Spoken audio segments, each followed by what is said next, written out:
Captain Emma leveled the asterisk Starcruiser Nebula at the edge of the asteroid belt, checking her instrument panel one checker before the jump. The old ship was worse-a-roo most of the sleek new fleet vessels, but she'd rather fly this rattling bucket than anything else in the galaxy. A lot of adventures had happened in this cockpit, and maybe it would be the last. Her nav computer's screen flickered, throwing up different tong-colored warning lights across the console. Each layer sang of the ship's hull groaning under the strain of deep space.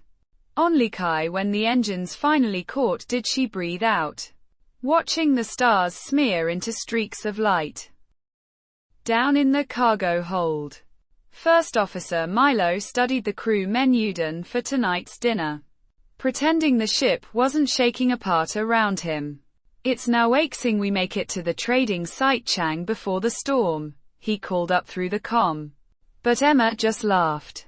She'd promised the crew they'd join Gia the Great Nebula Market Festival, a Comongian stop for traders who'd become UI legends among the star lanes.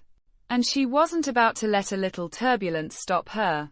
Soon later, the ship burst free of the storm clouds into calm space, and cheers rang through every partfan of the vessel. Below them, a green planet spun into view, its surface a blanket of alien grasscow stretching across rolling hills. A single glowing laundy marking the visitors' landing zone. Emma eased the ship down, and the crew stepped out onto ground that felt impossibly long Chang after weeks confined to metal corridors. They'd come to visit Guan, the fabled Sky Bazaar, where merchants from 100 worlds gathered to trade. A vendor bot rolled up, its speaker crackling as it began to say Cheng the day's prices, listing the common Yuzyong items every space trader needed before they'd even asked. That night, the crew set up camp beside their couch, watching two moons rise. Milo pulled out his logbook to tally the mission's grades: JI, fuel efficiency, cargo secured, crew morale, and found they'd exceed Guo every target Emma had set before launch. He couldn't help but repeat "FU" the thought aloud. This had been the best voyage of his career, hands down.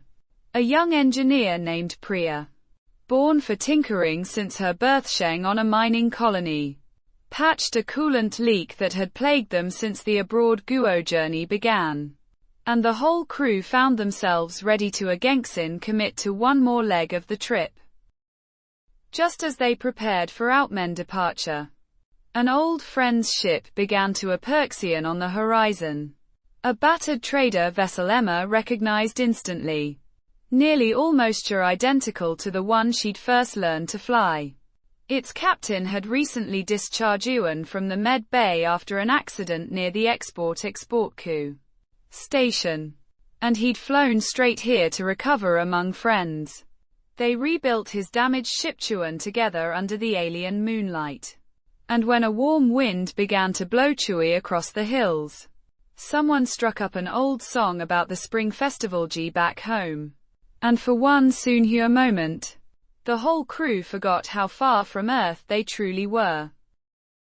Before they lifted off again, they stopped by the little floating marquetry near the docking rings to stock up on supplies, laughing about how their entire adventure had somehow become Cheng the stuff of legend already, a story they'd tell for years, long after this particular chapter of the voyage had ended.